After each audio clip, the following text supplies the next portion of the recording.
Dumelang and greetings to everyone. Welcome to the InnoLead podcast on exponential organizations. So this is a concept that's premised on the fact that the world is now abundant.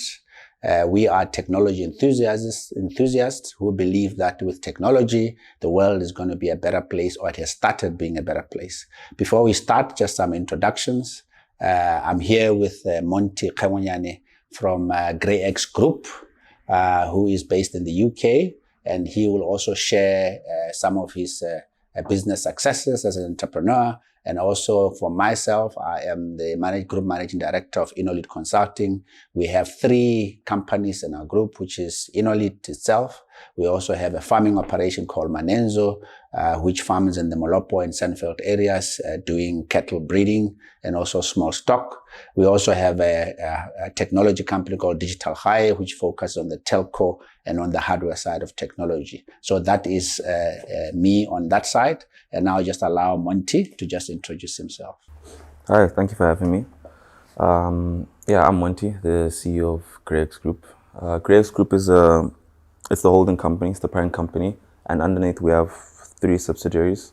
We have Grey Ed, which is there to democratize quality education, Grey Health, which is there to democratize quality healthcare, and Grey Galactic, which is there to democratize experimentation at microgravity levels.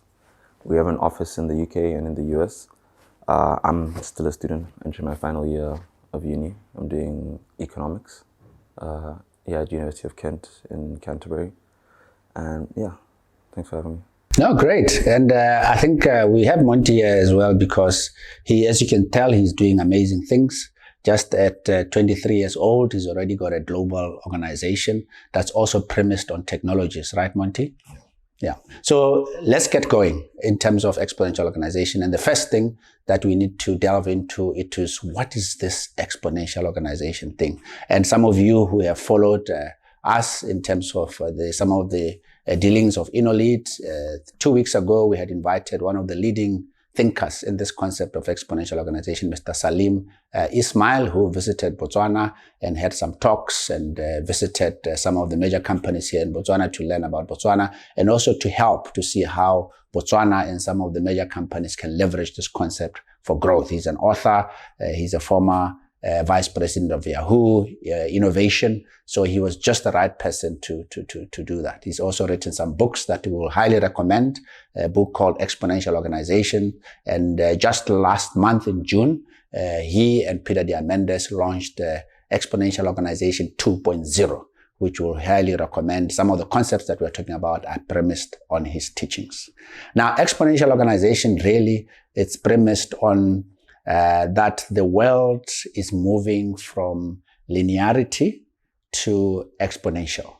And as some of the teachings or the schools that we go through, the teachings of our parents, you'll all recall that a lot of it, even organizations, when they say they're growing, you're talking 10%, at most you're talking 20%, which is very linear and predictable.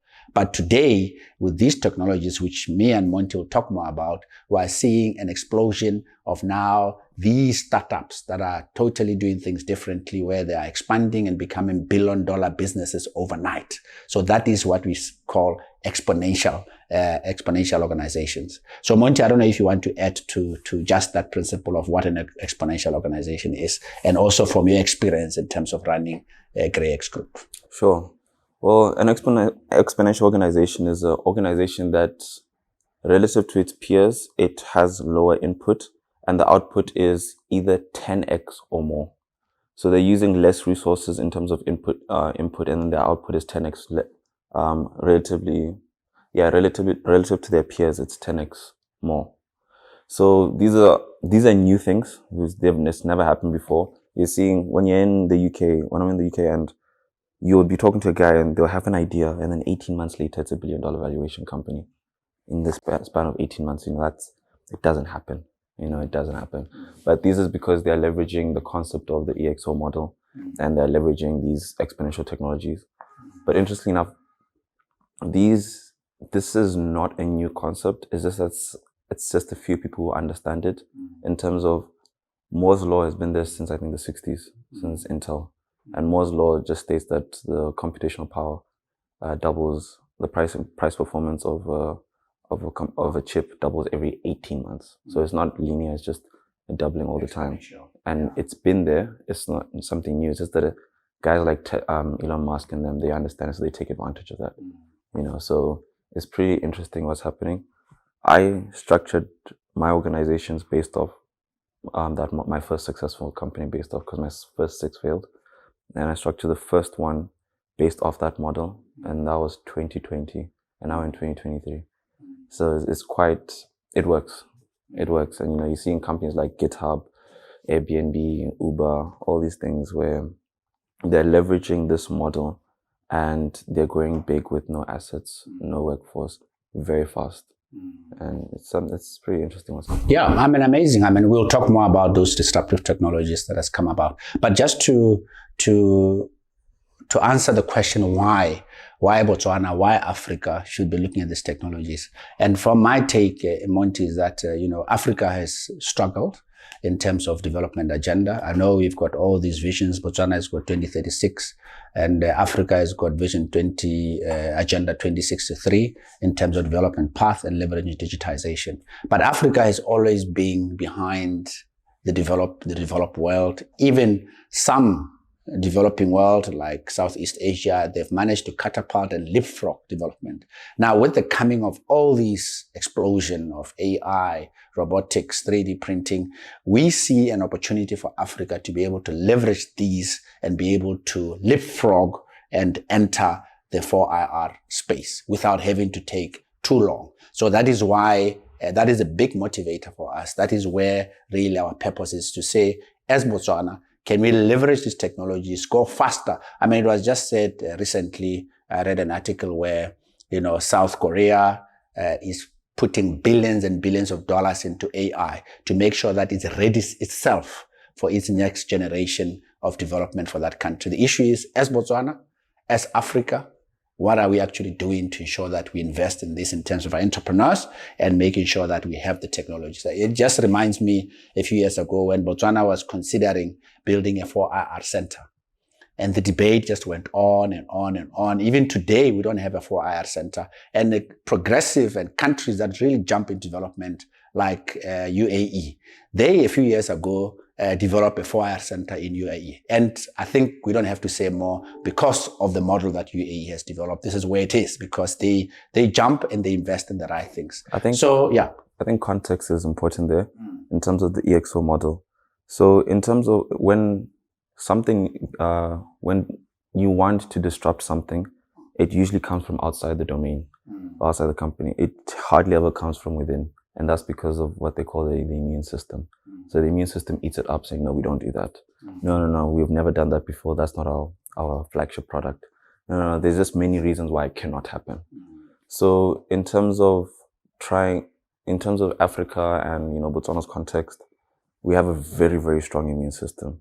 Any idea, anything new, it gets shut down immediately because it's either it's too much work, or we don't do that, or it's never been done before, or we need a proof of concept, or many, many other reasons why it cannot happen. So that's why, unless something needs to change there in order for us to, because we do have a great opportunity to leapfrog old technology and just go straight to the frontier. There's no reason why it cannot happen. Absolutely none. But there's many bad reasons why it can't happen. So it's to give context to what you're speaking, why we struggle to do that, because understanding the why is very important.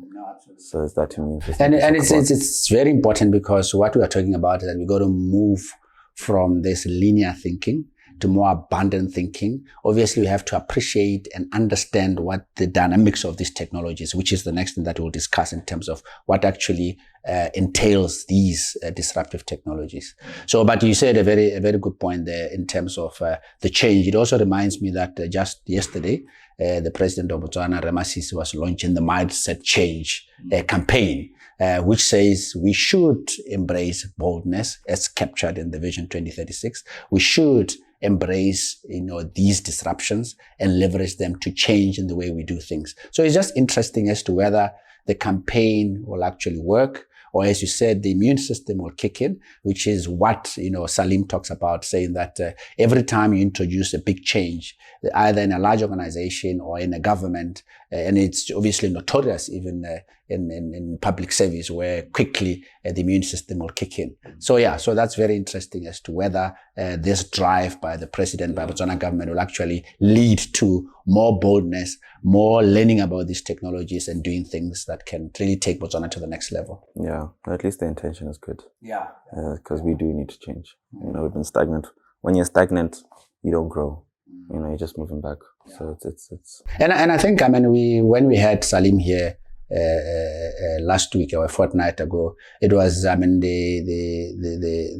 when he spoke and the spark that he put in Botswana entrepreneurs. We had a session where he had a forum with some young entrepreneurs that include you, Monti, and the enthusiasm and the practical examples that he brought to the table really, for me, showed how hungry Botswana are in terms of, and they just need to be, to be supported, to be by the whole ecosystem. That brings me to the point as to, every time you come to Botswana, you always get frustrated by the way we do things that are very old-fashioned or that are so bureaucratic. You want to just share some of the things that that really frustrate you, to say, this is a small country. We are supposed to be progressive, but they're just small things that, why are we not jumping into the 4IR space? Here, when I come here, more effort is required, more time is required, more resources are required, but for a much smaller output. That doesn't make sense at all, that formula. So we move really, really slow here. If I come here and I offer a great solution that will 10x your revenue, but also decrease your costs at the same time and improve productivity, it will take at least 6 months for the organization here to make that decision to say, let's go with it. If I go that side, they'll be like, what? Oh, let's go. Even next day, you'll see the people already there. You see that slow mentality that, but you know what? Have you done it somewhere else? But you know what? We have to wait till the next year budget, or just many reasons why it cannot happen. Yeah. So it's very slow here. People are not fast to react. One of the major issues is that we don't want to be early adopters of things. We want to see it work somewhere else. Yeah, benchmark forever. Yeah, that does. If you want to be an innovative country, innovation is experimentation. Experimentation is doing something new. Then if you're not willing to do anything new and be early adopters, you're not going to be an innovative country. Talk about the age as well. Yeah, you also saying the fact that you are young and you go into a corporate and you say, I've got this solution, the first thing they size you up. So. Yeah, I remember, because my first business was here in Bots before I went for uni. And just because I was 19 years old, I was really disregarded. I was like, what is he? Just my age. Yeah. Just my age already wrote off the deal, even if it was a great solution. So it's also a problem. And also the culture. Like when I talk to adults outside in the UK or in the US, wherever else, obviously it's respect for manners and everything, but it's more like equals. Here there's a very evident hierarchy that no, this one is a child, this one is an adult, and there's a difference, and I'm going to make sure you know the difference. Yeah, the patriarchal type. Yeah, so it's like when you try to tell them, no, this is not how it works, this is how you actually want to do it. It's like they don't even forget about the context. It's the fact that this young person is saying no to me, and this person is telling me what to do, and maybe this person knows something that I don't like that. So it's just the culture here also makes it very difficult for young people who don't, as Salim says, that don't have a 4-year Harvard MBA program to unlearn. So they're very radical, very fast, who don't have those things, an immune system to think. They move very fast. They adopt things very fast. So those are the guys who are going to come with the next new thing. But the adults here are going to shut it down immediately. Because you're gonna share also, I think I'm dwelling on it because I think it's important, especially for the young entrepreneurs out there, also for the, so to speak, elders, that it's important that we recognize that it's your time. And most of the unicorns and all the big ideas that have come forth, your Zuckerbergs, they all started very young, Yeah. 18 years old. Yeah. So that's where we got to nurture and make sure we get innovation. Now, I wanted to show you where you wanted you to share the experience when you went to Forbes under 30, and also where you found yourself now in the midst of elders, and you're like, where are the young people like me? Yeah, and I was also observing the kind of the just ended US Africa Summit to see also just the age and all the corporates are there. I was like, where are the entrepreneurs? Where are the young people that should be the ones that are leveraging this mindset change and making a big difference in Botswana? You want to share that? Sure. Yeah, at Forbes, I was very surprised that because it was Forbes under 30. Yeah. But the amount of under 30 people there were like minimal. It was mostly elders and adults, 40s and things and above. And I was wondering, where are the young guys? This is supposed to be for us. But also another issue is which is separate for this Forbes, is that also to contextualize it to Botswana. After the Forbes event, people were saying it was a bad event. I was like, that's an excellent event. You easily, that event put in a couple of billions to the economy. But people act like when they go there, they're already known. Like, no, this is Mr. K. They act like they're already well-established people when you're young. You're not. No one knows you. You're supposed to go up to people and talk Absolutely. to them. That's how you get things done. Otherwise, people were just sitting there waiting for someone to. Yeah, they're like waiting to go into a shelf where they'll some millions are just sitting on the shelves for you to come and run your business. Yeah, it doesn't work like that. That's not how it works. But yeah, I was very shocked to find that there was not as many young people as we would have liked to see at a Forbes under 30 event, especially from Botswana, because there are many hyper-intellectual young people in Botswana. There's no shortage, So it was very interesting in the US African Summit. That was interesting. I didn't attend it. I didn't go there, so I don't know what the dynamics were.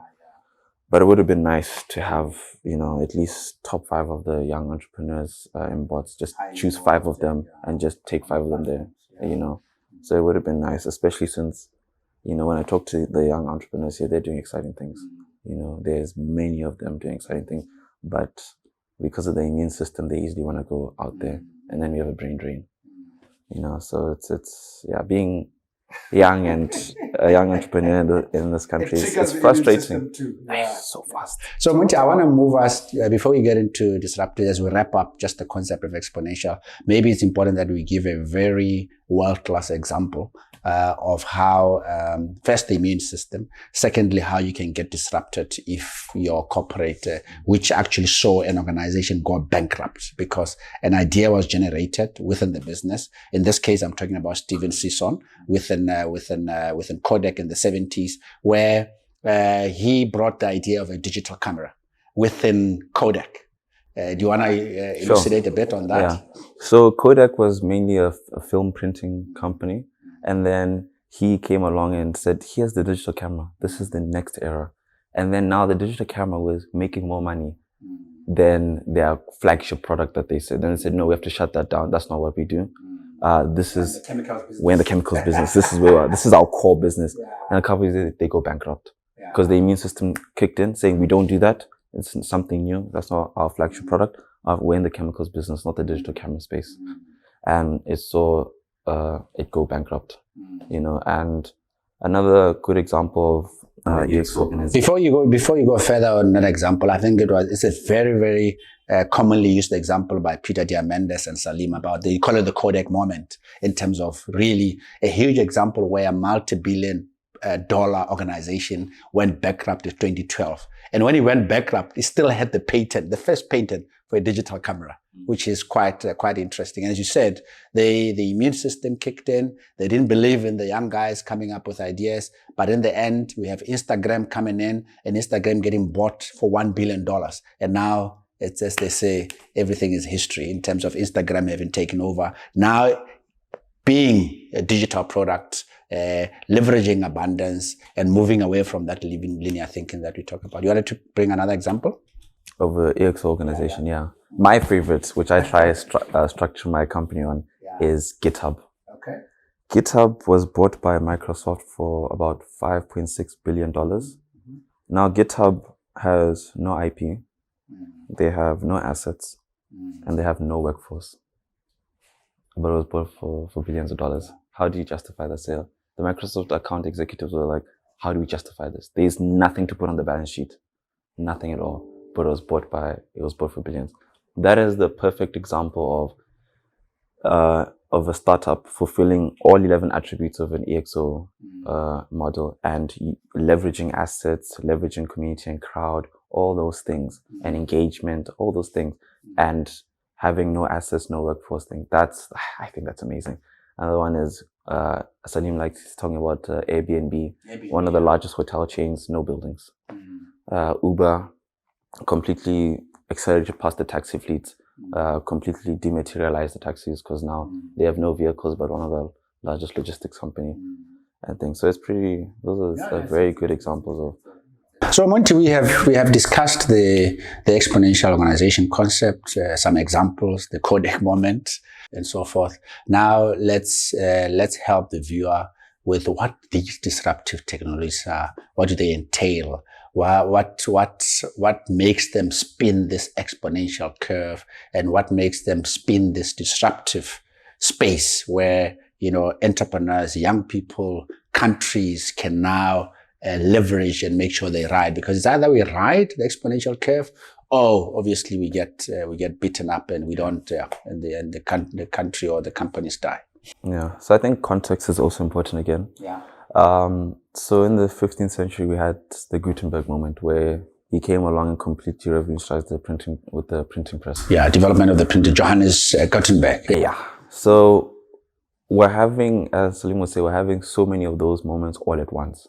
We're having breakthroughs in gene therapy constantly, in gene editing, etc. 3D printing, drones, robotics, AI, all these technologies, nanotechnology.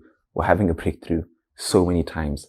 And at the same time, when those two intersect, we're having another breakthrough. Yeah. When AI meets gene editing, that's a breakthrough again. So we're having breakthroughs in those single domains, and when the domains cross, another breakthrough. So I think context is important for why it's happening.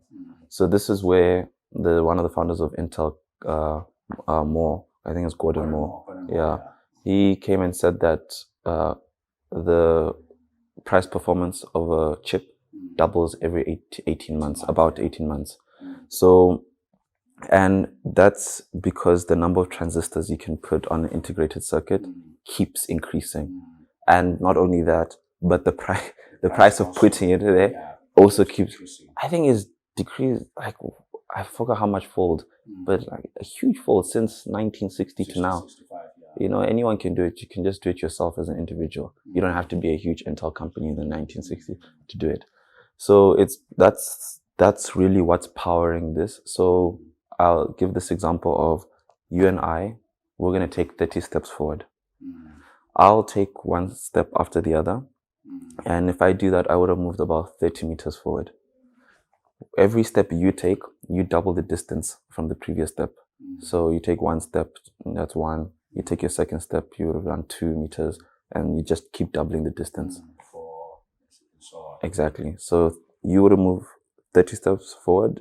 That distance you would have covered is about 1 billion meters forward. That's 26 times around the Earth. Compared to 30 meters forward. That's the difference between linear and exponential. So that's what's really driving these things. So to also explain why there are so many breakthroughs at the same time. And before you get to that, I think it's very important to pause a little bit, because the important thing is that the human brain cannot really conceptualize the exponential. Those steps around the globe, you can't, because our brains are really wired for linearity. That's important, because that's where we've got the immune system coming. That's where we see a lot of struggles, where people are struggling with this exponential concept, and it's important for our audiences. Yeah, carry on. Yeah, no, that's true. That's true, because then people wonder what's going on in the world. I'm reading a breakthrough in 3D printing, then I read a breakthrough in nanotechnology. All at once, and then they don't understand, and then they think the world is crazy and things like, no. Once you understand the way, it then gives context to what's actually happening, and you start to understand it. Elon Musk is the best at understanding it. He knew where solar is going. He knew, storage is going. Storage, battery power, capacity, everything. I think Google is the first company to come with the a self-driving car, but that was very expensive. I think 200,000 or something. A very expensive car. But then Tesla came along. I think 2014 they were founded. You can get a Tesla for 20,000. You know, so it's disrupted the whole, completely disrupted. I mean, I think at some point they were worth more than Toyota, Ford, all of these companies, top 5 companies combined. You know, so it's very interesting. But to give again, to understand what's really going on is to understand the 60s of an exponential technology. So the first thing is that it needs to be digitized. So like Kodak, it went from the chemical printing these things to a digital camera. So then when it becomes digitized, it now enters deceptive growth. So deceptive growth is when you're starting at the beginning. So you're 2, 4, 8, 16, 32, 64, 128. And so that's disruptive. Now. And deceptive is important because that's when people are very suspicious. People like the Kodak executives where they think, what's all this 0.01 pixels? This is a waste of time, you know? Yeah.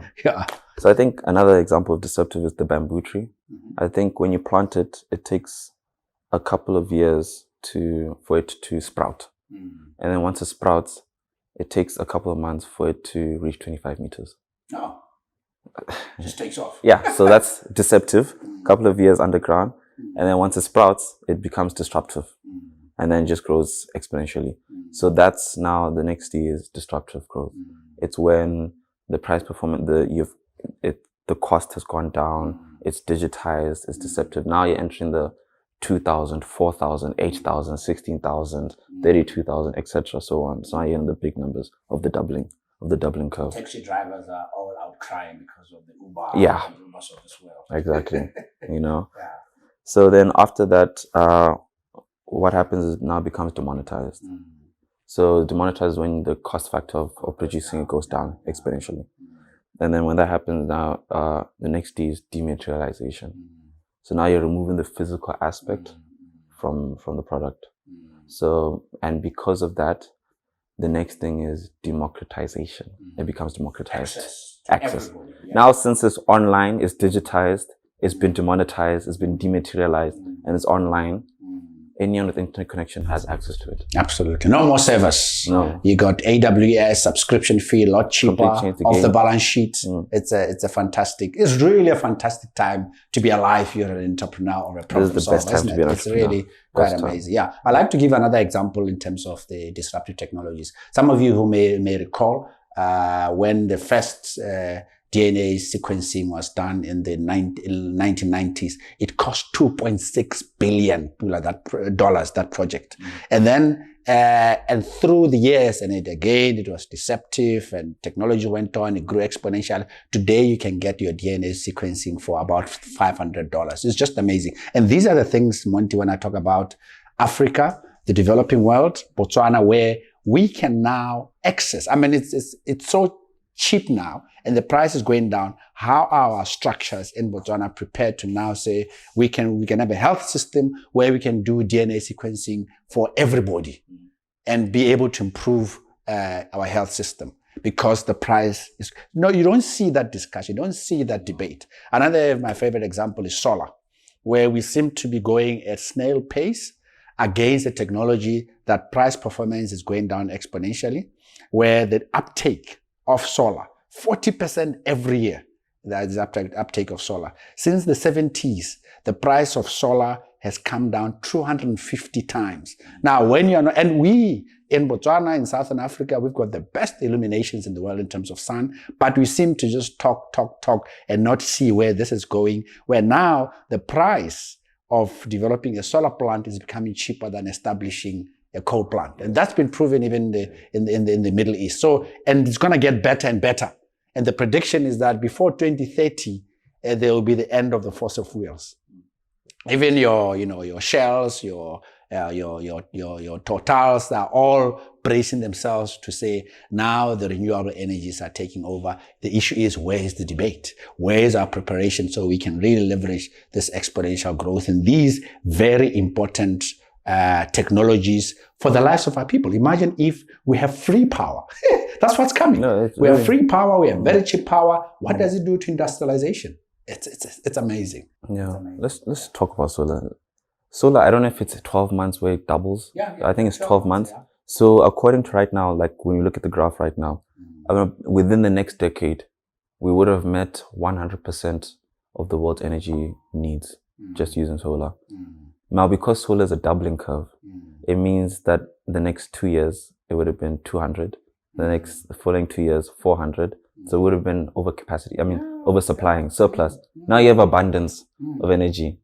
And now, so it just shows again, we're moving from a scarcity world to an abundance world where we have no shortage of anything.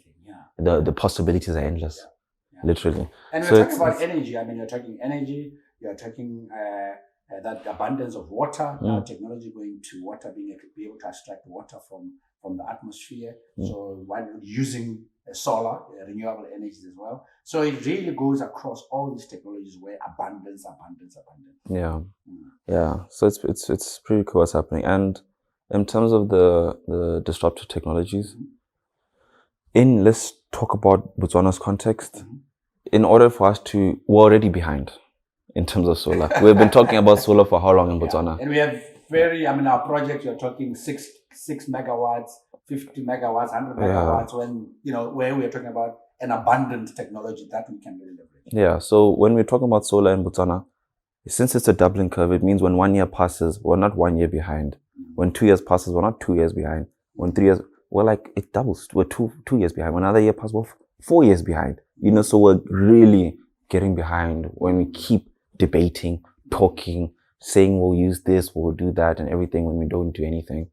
So it's really, it's not just like, it's nothing, it's just a concern also at the same time, but the young people are doing things, so something will happen. Yeah, I mean, I was participating in a conference recently on energy and transport, and I was presenting an Exponential Organization, I was using solar and others as an example of how Southern Africa can be the heartland of powering the whole of sub-Saharan Africa, leveraging these renewable resources. And I'm saying if Botswana, for instance, cooperates with Namibia and South Africa, because we've got pieces in the Karoo and in between Botswana and Namibia that has one of the best illuminations in the world. So there we can actually produce very cheap energy. And then interestingly, South Africa, on the coast, on the south coast around Port Elizabeth, they've got the best winds for wind speed. By the way, the price of wind generation, it's also coming down. The technology is also improving. So it's also growing exponentially.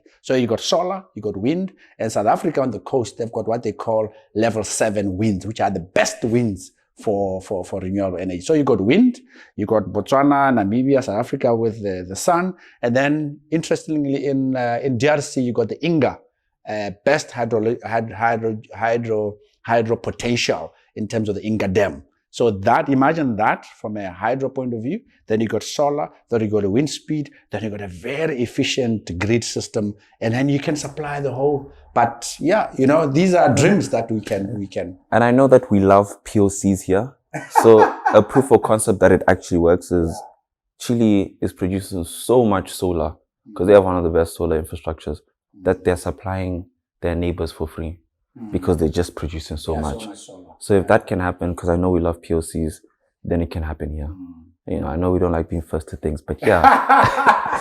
So I don't know if you have any final comments around disruptive technology, so we can wrap that up. I think, and then we can just finalize with now what we can do for our people using these technologies. Yeah.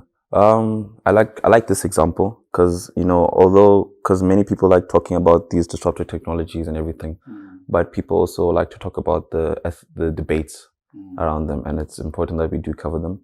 So in terms of, there's talk about AI and everything and job displacements and everything. But I think people forget that AI needs an input.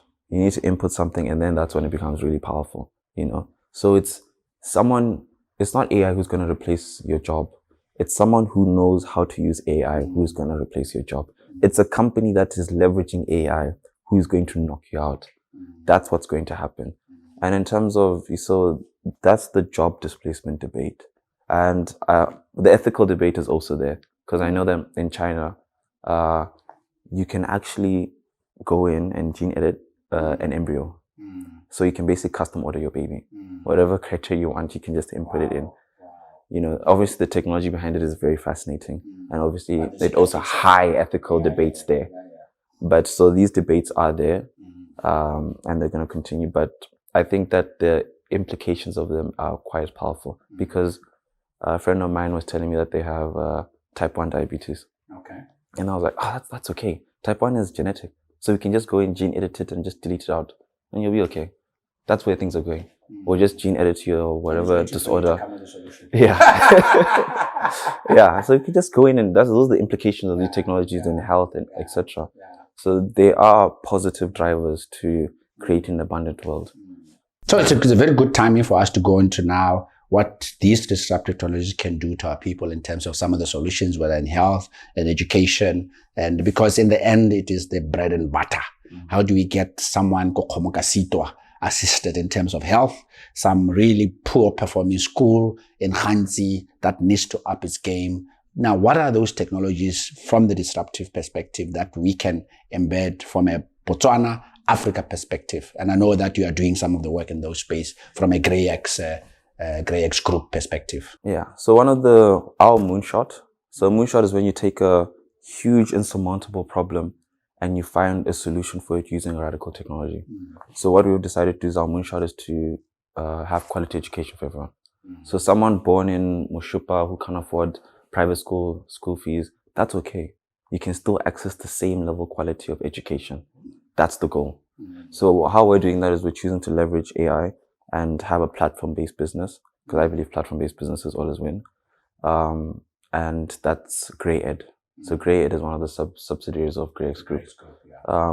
So what they do is it's an AI-driven educational platform. It's supposed to be a co-pilot for teachers and a tutor for students. So I know teachers spend hours on lesson planning.